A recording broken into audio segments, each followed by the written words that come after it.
The desert air shimmered with heat as Rachel Monroe guided her battered Cessna 172 toward the edge of restricted airspace.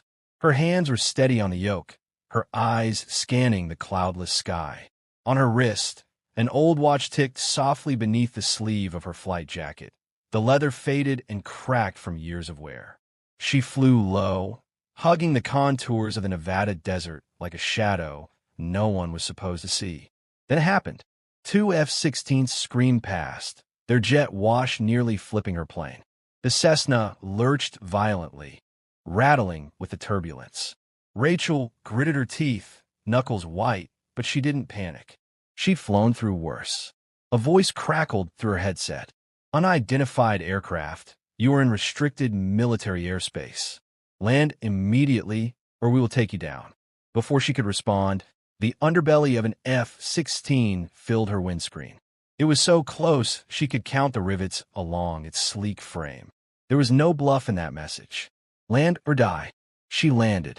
20 minutes later, Rachel was on her knees on the scorching tarmac of Nellis Air Force Base, her hands locked behind her head, surrounded by armed security personnel. The summer sun scorched the blacktop, sending heat rippling through the air like a fever dream. A tall man in full uniform stepped forward. Colonel James Halston. His face was sharp and weathered, eyes blazing with contempt. He crouched just close enough that Rachel could smell the bitterness in his breath. "Who the hell do you think you are?" he demanded. "You could have been a terrorist. You nearly triggered a base-wide lockdown." Rachel didn't move, didn't flinch. She kept her eyes straight ahead. To them, she was a reckless intruder, but they had no idea who she really was. She wore an old flight jacket with a faded name patch, Monroe, stitched in gold thread, so worn it was barely legible. Her boots were scuffed. Her jeans were practical. There was nothing about her appearance that suggested importance. But if someone looked closely, really looked, they would see the way she moved. How her posture hinted at military training. How her eyes, a steel gray-blue, flicked across the crowd, cataloging every face, every exit, every threat. She favored her right leg slightly, a limp born of an old injury that never fully healed. Around her neck hung a thin silver chain. At its center was not a charm, but a small, twisted piece of metal, polished smooth from years of unconscious touching. Shrapnel, from a different life. Lieutenant Colonel Samantha Reese, head of air traffic control, walked over with a smug expression. She stood beside Halston, arms crossed. Probably another delusional civilian who thinks flying a crop duster make her a hero, she said with a smirk. "We should call psych." The young airmen, standing around, chuckled nervously. None of them dared speak up, not against their superiors. Master Sergeant David Keller, head of base security, stepped forward and dumped the contents of Rachel's flight bag onto the tarmac. A canvas bag opened with a rip, scattering maps, emergency supplies, a leather-bound notebook, and a cracked photo frame. Keller held the photo up mockingly. "Look at this. Pictures of military aircraft. Some stolen valor nonsense, probably." He tossed it aside. The glass cracked further as it hit the concrete. The image within, a woman in an Air Force flight suit beside an F-22 Raptor, beaming with pride, was half obscured by the shattered glass. Halston picked up Rachel's wallet and pulled out her ID. Rachel Monroe, age 35. No military ID. No credentials. Just another nobody who thought she could play pilot. He turned to the airman. "You know what pisses me off most? The disrespect. Men and women train for years for the right to fly in this airspace. And she just stumbles in like she owns it." Keller sifted through more of her things, holding up her logbook. 10 years of flight. Records? "You copy this from a real pilot, lady?" Rachel said nothing. The laughter continued, uneasy and cruel. But inside her silence, something waited. Something buried deep beneath 10 years of shame, pain, and things no one wanted to believe. She thought of Lily, her daughter, and the drawing she kept hidden in that logbook. A child's image of an angel with airplane wings. She thought of the children in Syria, the ones she didn't kill, the ones who had cost her everything. And as the heat shimmered and the jeers carried across the runway, Rachel slowly lifted her head. "I need to make a phone call," she said softly. Halston barked a laugh. Call your lawyer? Or your boyfriend? Sorry, sweetheart. You're not calling anyone until we. To NORAD, Rachel said, her voice like steel behind velvet. Authentication code, Ghost Eagle 77734. Everything stopped. The words hung in the air like a thunderclap. Ghost Eagle 77734. For a few heartbeats, no one moved. The airman froze. The F-16 pilots who had strutted moments ago now stood in confused silence. The laughter died. Even Colonel Halston blinked. Lieutenant Colonel Samantha Reese's mouth parted slightly. She took a step back, her fingers trembling as her tablet slipped from her hands and clattered to the tarmac. That's an ultra-clearance code, she whispered. Only 12 people in the country have one of those. Master Sergeant Keller instinctively reached for his radio, but hesitated, his hand hovering mid-air. Major Thomas Graves, the F-16 squadron leader, stepped forward slowly, still in his flight gear, his face pale. That's impossible, he muttered. We would have known if. Control. Keller finally croaked into his radio. Verify Ghost Eagle 77734. Repeat. Verify now. There was a pause. Then chaos. The base's emergency alert screens lit up across the airstrip, replacing training schedules and duty logs with a high-priority override. A video feed blinked to life above the hangar. The face of General Evelyn Torres, commander of Air Combat Command, filled the screen.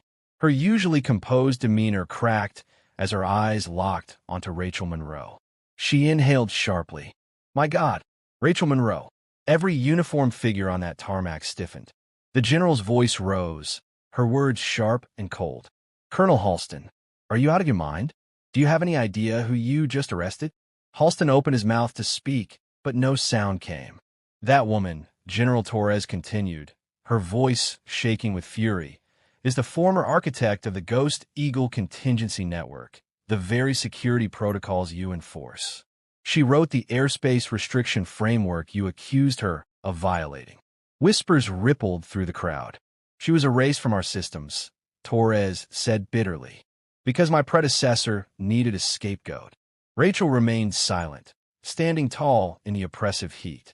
Her eyes didn't waver. She had nothing left to explain. General Torres's voice dropped into something colder. You court-martialed her for refusing an illegal order. 10 years ago, she was told to bomb a civilian target in Syria, a school full of children. She refused. Halston staggered back, the blood draining from his face. She didn't fail her mission, Torres said. She failed to obey a command that would have murdered 47 children, and we destroyed her life for it. Someone gasped. An airman dropped his water bottle. Major Graves removed his helmet. The pilot who refused the Syrian strike, he whispered. It was her. Torres wasn't finished. While she sat in detention awaiting discharge, her 5-year-old daughter died in a car crash. We stripped her of rank, of identity, of everything she loved. Private Noah Briggs, the youngest of the assembled airmen, took a half-step forward. He'd said nothing all morning, but now his lips moved, barely a whisper. She lost her daughter because of us. Torres's voice softened for a brief moment. She's not just a former officer. She's been flying weekly medical supply runs to our veteran burn clinics voluntarily for the last 8 years. She's been serving the very people who betrayed her. The crowd was silent. Then Halston dropped to his knees. Colonel Monroe, he said hoarsely, I didn't know. Rachel looked at him, her face unreadable. She didn't reach for revenge. She didn't scream. Instead, she stepped forward and picked up the cracked photograph from the tarmac. Her fingers traced the broken glass, then the image inside. The younger version of herself, smiling beside her F-22 before it all fell apart. Something stayed broken. Stand up, Colonel, she said quietly. Kneeling solves nothing. Keller began gathering her belongings carefully, his hands shaking as if handling sacred artifacts. When he reached for the logbook, he hesitated, then placed it gently in her bag. I can replace the frame, he said softly. Rachel shook her head. No need. The cracks are the truth. Private Briggs stepped closer, holding out something in his trembling hand. The child's drawing. A crude angel with airplane wings, colored in faded crayon. "I think this is yours," he said. Rachel accepted it gently. "It was Lily's," she said. "She gave it to me the day before they took me off the flight roster." She didn't have to say more. They all understood now. The medal around her neck wasn't a decoration. It was a piece of her daughter's car seat. A final insult turned into a lifelong vow. General Torres took a breath. "You may resume your mission, Colonel Monroe. You're cleared for immediate departure. Any heading, any altitude." Rachel nodded once. "I don't need an escort." Major Graves stepped forward. "We'd be honored to fly with you." Honor guard formation. Rachel looked past him toward her weathered Cessna. "She and I have been doing this alone for 10 years. I think we'll finish it the same way." As the airmen scrambled to clear the tarmac, Rachel walked toward her plane, the word intruder still faintly visible on its fuselage, spray-painted in haste. Private Briggs ran beside her, breathless. "Ma'am," he said, "I just need to ask, was it worth it? Everything you lost." Rachel paused, resting her hand on the aircraft side. "I dream about those 47 children every night," she said. "But in my dreams, they're still alive." She climbed into the cockpit and began her pre-flight check. The leather seat welcomed her like an old friend. The engine rumbled awake. She pulled the crayon drawing from her pocket and tucked it beside the gauges, where it had always belonged. In the tower, the young controller who had remained silent finally keyed her mic. "Cessna 734.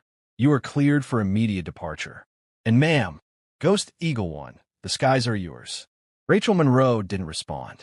She didn't need to.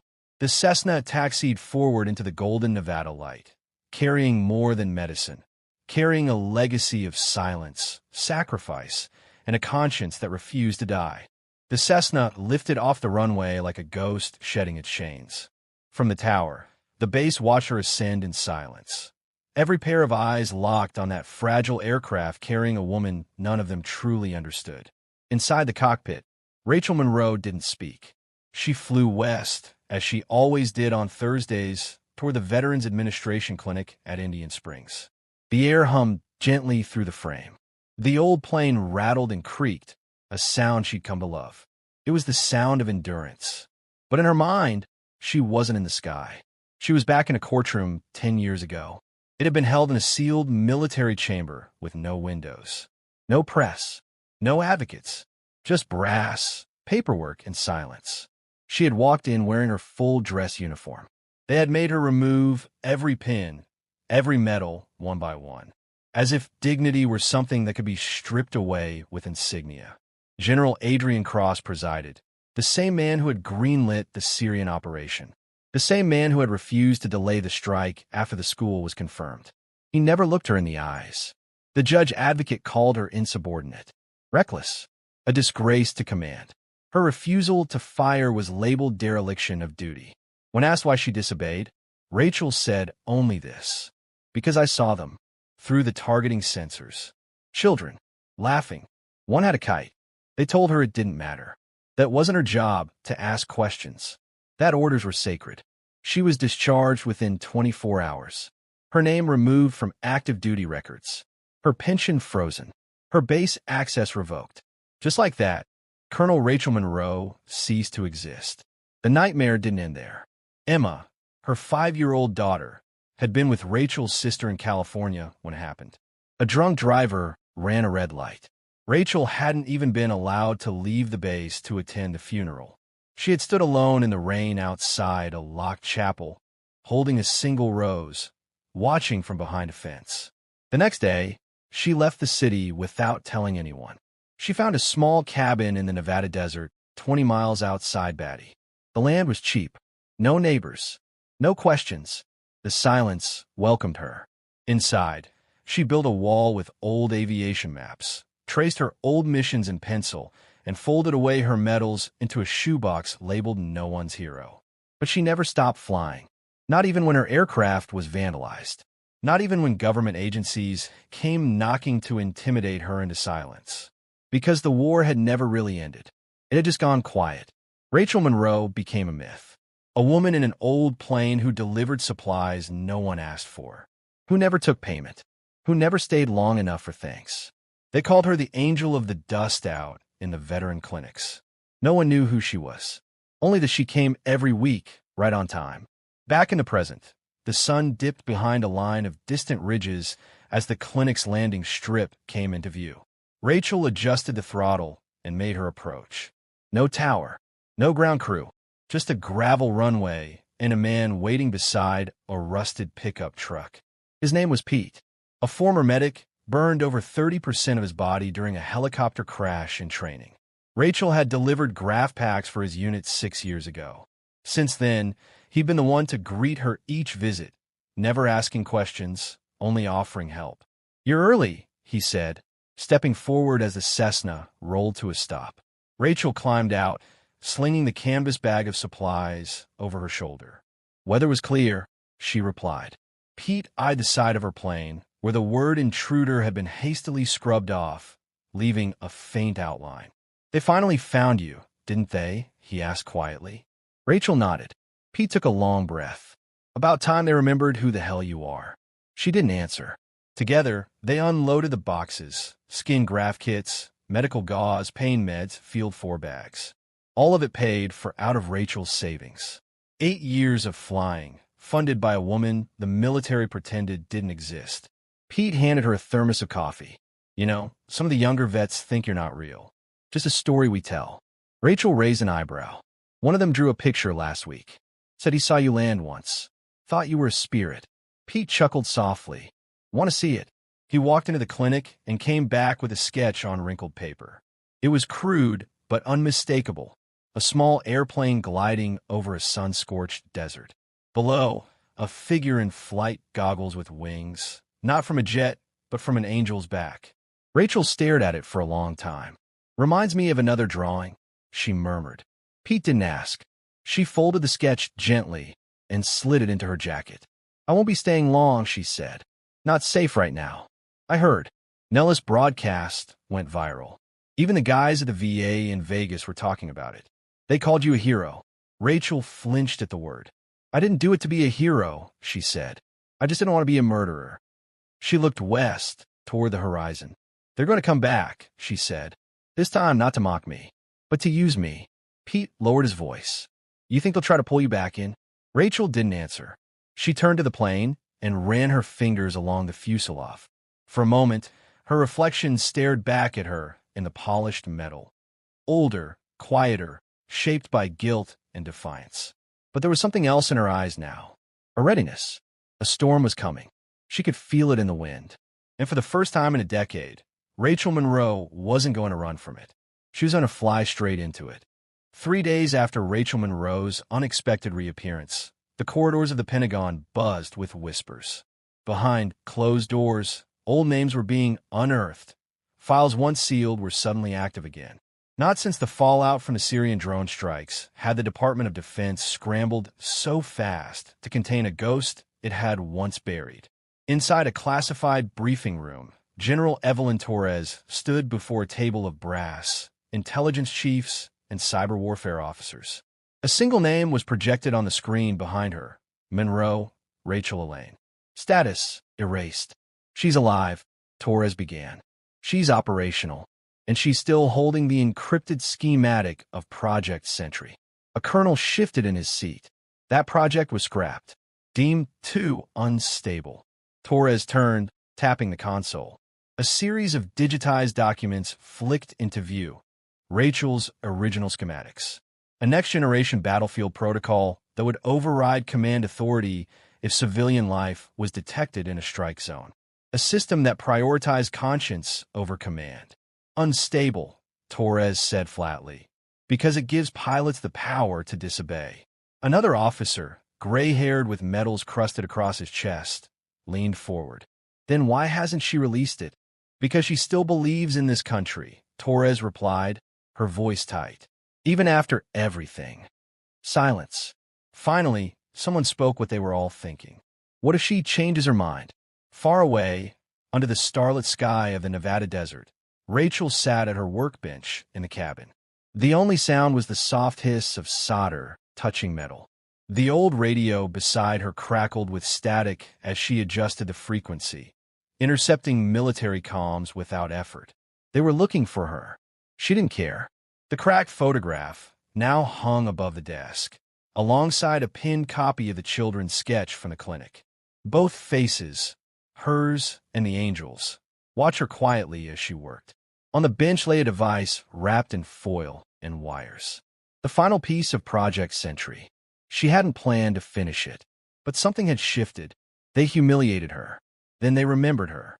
Now they wanted her again. Not for who she was, but for what she knew. She took the polished shrapnel from around her neck and placed it gently on the desk. Her fingers lingered on the smooth edge, her breath hitching. Emma. A knock on the cabin door broke the silence. Rachel rose, her boots whispering against the floorboards. She opened the door slowly, hand behind her back.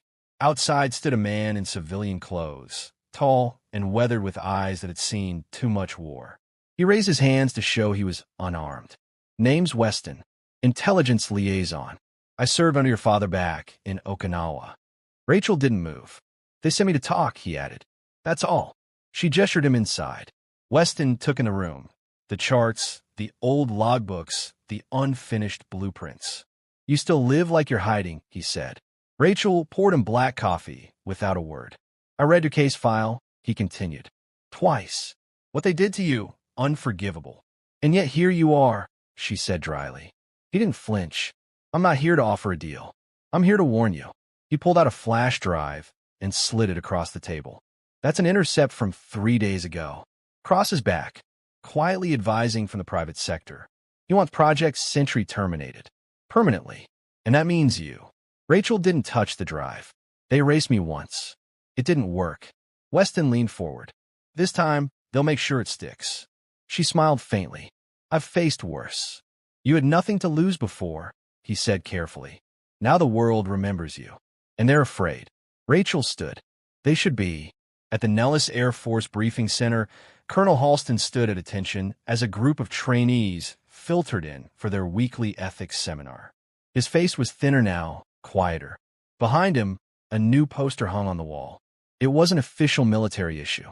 It showed the silhouette of a Cessna flying across the desert, with the words, Conscience has no rank. I want to tell you a story, Halston began, his voice steady, about a woman you were taught to forget. As he spoke, Lieutenant Colonel Samantha Reese entered the back of the room quietly, her uniform crisp. She took a seat and listened. Halston told them about the court-martial, about the children, about the price of integrity. He didn't excuse his actions. He explained them, and he admitted that sometimes following orders is the easiest way to avoid the hardest truth. By the time he finished, the room was silent. Meanwhile, in a secure lab beneath Arlington, alarms were sounding. A cyber warfare specialist swore under his breath as the command interface flickered. Sentry AI node just activated, he reported, somewhere in Nevada. Monroe's alive, and she just brought it online. The general on duty didn't even blink. Prepare containment teams. But sir, the node's not transmitting. It's just watching. The officer stared at the screen. A single word blinked in soft blue text. Witnessing. In the desert sky that night, Rachel flew low and quiet, the Cessna hugging the terrain like a whisper. She was on no official map. She filed no flight plan. But her aircraft had something now it didn't before. Under the floor panel, hidden from view, pulsed the core of Project Sentry. Quiet. Alive. Learning. Rachel reached up and adjusted the old rearview mirror. Her face looked older now, but her eyes hadn't changed. Behind her, on the co-pilot's seat, sat Emma's drawing. The angel with wings. She flew west, not to run, but to deliver the future, and the reckoning that came with it. The morning light spilled across the desert like a soft gold blanket, but the air above was anything but calm. Rachel Monroe's Cessna 172 cut through the sky just a few hundred feet above the sand, its engine humming like an old hymn. To anyone watching from below, it was just another antique aircraft. But inside that fragile fuselage pulsed a revolutionary AI defense system, Project Sentry. Silent, undetectable, watching. The mission today wasn't routine. She was headed east, toward the airspace where it all began. Inside a private hangar at an undisclosed intelligence facility, General Adrian Cross stood behind bulletproof glass, watching a digital map of restricted flight zones. Dozens of moving aircraft blipped in real time. "She's airborne again," a technician reported. "Low altitude. No transponder. Manual flight." Cross said nothing. His gaze was fixed, jaw-locked. Another officer approached cautiously. "Sir, we still have time to intercept. Should we initiate a scramble?" Cross raised a hand. "Not yet." He turned toward a secure monitor. A real-time feed had locked onto Rachel's plane via satellite relay. He could see her in the cockpit, head turned slightly, watching the horizon with those eyes he remembered. Not angry, not afraid. Worse, certain. "You know what makes her dangerous?" he muttered. "She doesn't care who gets the credit, only who gets protected." Back in the air, Rachel's hands moved with precision as she fine-tuned her course. On the panel in front of her, the auxiliary monitor flickered to life. A single word appeared in the top right corner in pale blue. "Witnessing." She tapped her headset. "Are you receiving telemetry?"